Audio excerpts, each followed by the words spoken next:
Bienvenidos al Centro de Capacitación Continua de Fundación Pacarina Yuyayuyapa. Mi nombre es Carla Araujo y hoy continuaremos con nuestra clase de vectores.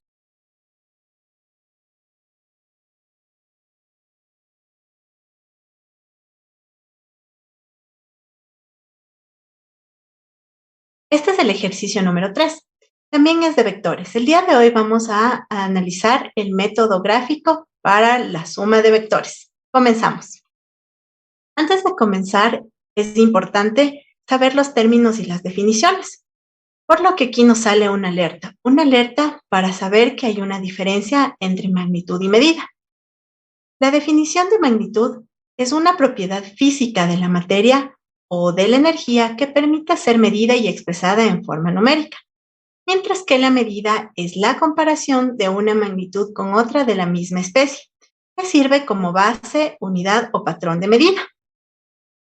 Una vez que tenemos clara cuál es la definición de las magnitudes, vamos a mirar su clasificación, que según su naturaleza se clasifican en escalares y vectoriales.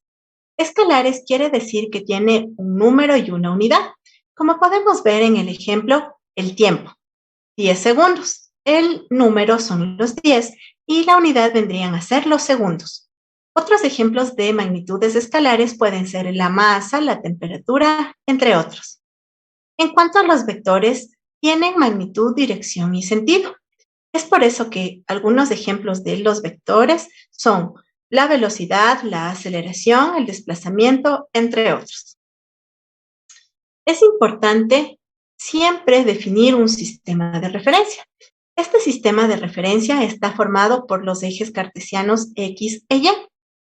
En estos ejes cartesianos también los podemos llamar como el eje X abscisa y el eje de las Y como las ordenadas. La intersección de estos dos ejes crean cuadrantes. El primer cuadrante está formado por el X positivo y el eje Y positivo. El segundo cuadrante está formado por el eje X negativo y el eje Y positivo. El tercer cuadrante está formado por el eje X negativo y el eje Y negativo. Y por último, el cuarto cuadrante está formado por el eje X positivo y el eje Y negativo. Además, podemos definir puntos cardinales. Estos puntos cardinales son el norte y el sur, que están en el eje Y, mientras que el este y el oeste se encuentran sobre el eje X. Además, podemos definir grados. El este, 0 grados, el norte, 90 grados, el oeste, 180 grados, el sur, 270 grados, y cuando damos una vuelta completa desde el eje X, vamos a tener 360 grados. Existen formas de expresar un vector. Una de ellas son las coordenadas rectangulares, también las coordenadas polares y las coordenadas geográficas. Las coordenadas rectangulares se caracterizan por tener o mostrar sus componentes tanto en X como en Y. Las coordenadas polares, en cambio, nos muestran la magnitud o módulo del vector y el ángulo que forma este con el eje X positivo. Y las coordenadas geográficas se las puede definir a través de la magnitud o longitud del vector y el rumbo. Tenemos una conversión entre formas de expresión. Podemos partir de las coordenadas polares. Las coordenadas polares podemos convertirlas en coordenadas rectangulares o viceversa. También las coordenadas polares las podemos convertir en coordenadas geográficas. Es importante conocer que no podemos convertir las coordenadas rectangulares directamente a coordenadas geográficas. Es así que vamos a presentar algunas ecuaciones para poder hacer esta conversión. Si quieres profundizar un poco más en este tema, te invito a que vayas a las clases de vectores ejercicio 1, donde tomamos en cuenta todos estos aspectos. Cuando vemos la suma de vectores o suma vectorial, quiere decir que es una operación que se efectúa entre dos o más vectores que tengan las mismas unidades de medida. Existen algunos métodos de resolución. El método analítico, que lo vimos en el video anterior, y métodos gráficos, que lo vamos a abordar en este video. El método del polígono y el método del paralelogramo. En esta ocasión vamos a abordar el método gráfico o método del paralelogramo. Para ello, decimos que este método consiste en graficar desde un mismo punto de origen dos vectores y se forma un paralelograma. La diagonal del paralelograma, que va desde el origen al vértice opuesto, representa el vector resultante o suma. Es importante también decir que este método solo se lo utiliza para dos vectores. Si tú tienes más de dos vectores, vas a necesitar otro método para escoger. En este caso tenemos dos vectores, el vector A y el vector B. Como dice el método, tenemos que trasladarlos a un mismo punto de origen. Es por eso que los tenemos desde este mismo punto, graficamos el vector A y el vector B. Luego vamos a graficar unas líneas paralelas entrecortadas y vamos a unir el punto de origen hasta la intersección de los dos vectores. Y tenemos el vector resultante o vector suma. Esto ya lo vamos a profundizar en un ejercicio de aplicación. El ejercicio de aplicación trata sobre suma vectorial y el método gráfico del paralelogramo. ¿Qué nos dice el problema? Un ciclista efectúa dos desplazamientos, el primero de 7 kilómetros al norte y el segundo de 5 kilómetros al este. ¿Qué nos pide calcular?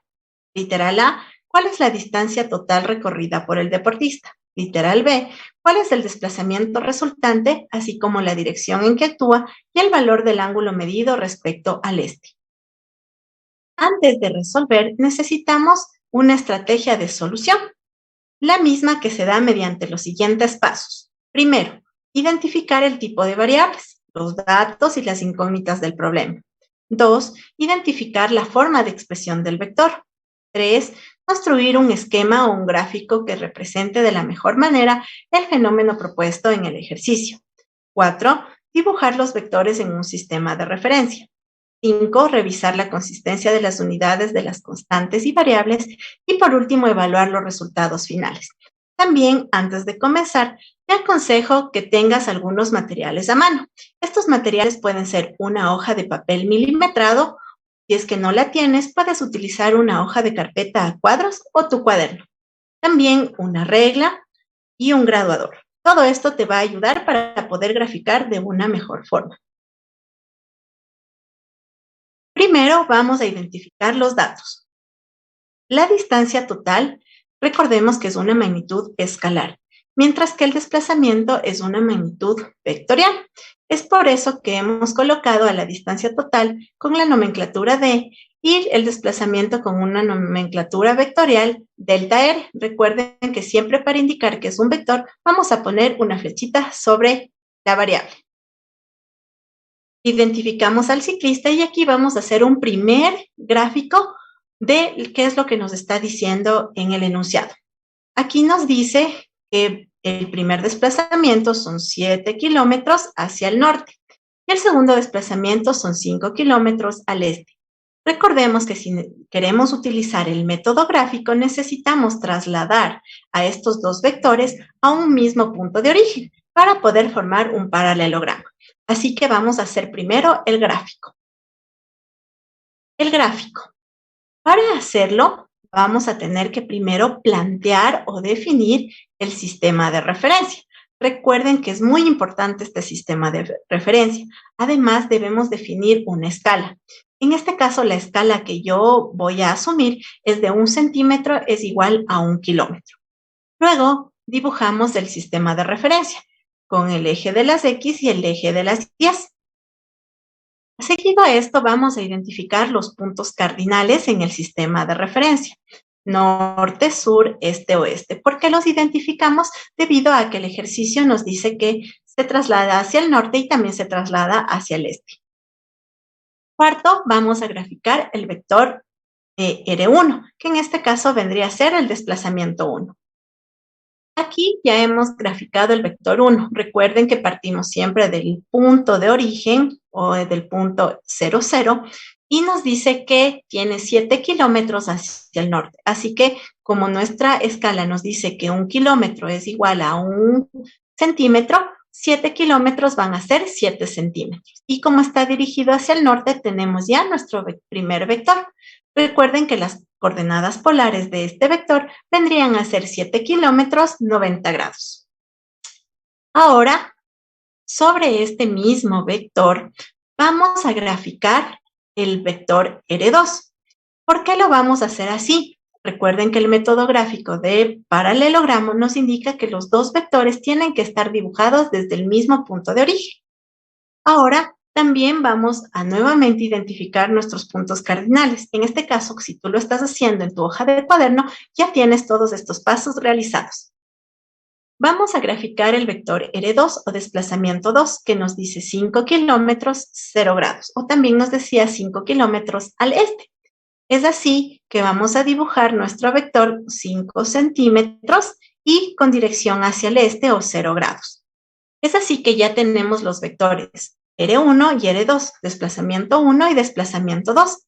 Ahora, ¿qué es lo que vamos a hacer? Vamos a trazar lo que nos dice el método del paralelogramo, que es realizar una recta paralela al eje Y o paralela a nuestro vector R1 a partir del final del vector 2. Lo hacemos y vamos a identificar el punto D. Lo mismo vamos a hacer con el otro vector. Vamos a identificar una recta entrecortada paralela al vector R2, que es la que pueden ver a continuación. Como ya tenemos el punto de intersección entre los dos vectores, por último vamos a graficar desde el punto de origen hasta el punto de intersección el vector que va a ser nuestro vector resultante o nuestro vector suma, que lo vamos a llamar vector R mayúscula. Ahora sí, vamos a continuar con la resolución de nuestro problema. Como ya tenemos nuestro gráfico, vamos a responder el primer literal. ¿Cuál es la distancia total recorrida por el deportista?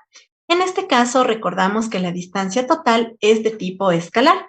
Por lo tanto, vamos a sumar las distancias que ha recorrido el desplazamiento 1 y el desplazamiento 2. En este caso, solo como distancia, no como vector, por lo que vamos a tomar sus módulos o longitudes. En este caso, la distancia 1 va a ser 7 kilómetros y la distancia 2 va a ser 5 kilómetros. Las vamos a sumar y tenemos que la distancia total son 12 kilómetros. Ahora bien, para el literal B vamos a necesitar nuestro gráfico del R resultante o la suma vectorial que acabamos de hacer. ¿Qué es este gráfico? ¿Verdad? Nos dice cuál es el desplazamiento resultante, así como la dirección en que actúa y el valor del ángulo medido respecto al este. Para medir la longitud o magnitud del vector, vamos a necesitar una regla. Esa regla la vamos a colocar en el punto de origen o en el punto A y vamos a medir cuánto mide o cuál es la longitud de este vector. Cuando lo hagamos con la regla, vamos a verificar que de este gráfico obtenemos que es igual a 8,6 kilómetros. Por lo tanto, esa va a ser la magnitud del vector desplazamiento. Ahora bien, nos pide que obtengamos la dirección. Es así que también vamos a partir de nuestro gráfico. Para ello, te invito a que coloques en el punto de origen un graduador, que es lo que yo he hecho en el dibujo. Cuando nosotros tomamos el graduador, vamos a ver que los grados que forma el vector con el eje X positivo son 54 grados. Es así que tenemos que colocar que son 54 grados. Lo puedes comprobar en tu dibujo también. Finalmente, vamos a decir que el vector resultante o el vector suma entre R1 y el R2 es igual a 8,6 kilómetros en longitud o magnitud y forma un ángulo desde el vector hacia el eje X de 54 grados. Recuerda siempre que el ángulo medido respecto al este significa el ángulo del vector con respecto al eje X positivo. Si es que quieres profundizar un poco más, puedes ir a estas referencias bibliográficas. Además, los resultados que obtuvimos, puedes compararlos con el video anterior donde obtuvimos los mismos resultados, pero a través del método analítico. Te esperamos para la siguiente clase.